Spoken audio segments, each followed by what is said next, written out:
हिंदी की पांडुलिपि संकलन योजना कभी चलाई ही नहीं गई थी। संस्कृत की पांडुलिपि संकलन योजना चल रही थी और नागरिक प्रचारिणी सभा ने यह आग्रह किया कि वे लोग जो संस्कृत की पांडुलिपियों के लिए गांव गांव जा रहे हैं वे हिंदी की भी पूछ लें और उससे जो मिलेंगे उसके आधार पर हम हिंदी साहित्य के एक पूरी की पूरी रिपोर्ट पब्लिश करेंगे।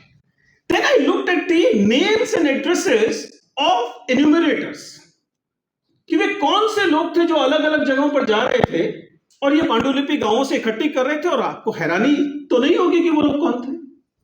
क्या मुझे बताने की जरूरत है कि उनके सरनेम क्या है? बड़ी आसानी से मिल जाए। अब जरा सोचिए 1910 से 1920 19 के बीच का समय, ये लोग गांव गांव जा रहे हैं। पांडे जी, झा जी, शर्मा जी, वो जाकर गांव में कहां रुकेंगे?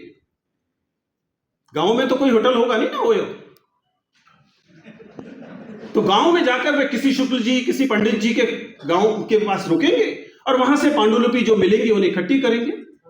If the data collection is flawed, if it is filled with biases, is it difficult to understand what the outcome will be? आपने जिस प्रक्रिया से, जिस अशुद्ध प्रक्रिया से इस डेटा का संकलन किया, वह सुनिश्चित करता है कि 800 साल के इतिहास में आपको दलित लेखक मिल ही नहीं सकता।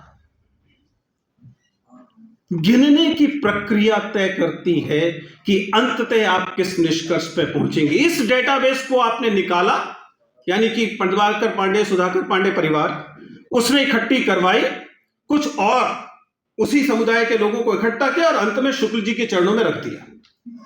अब आचार्य शुक्ल इसके आधार पर जो हिंदी साहित्य का इतिहास लिखेंगे, क्या आप इस बात की उम्मीद कर सकते हैं कि वह रिप्रेजेंटेटिव हिंदी साहित्य का इतिहास होगा? क्या उसमें प्रतिनिधित्व होगा? इस बात की कोई गुंजाइश आप कर सकते हैं?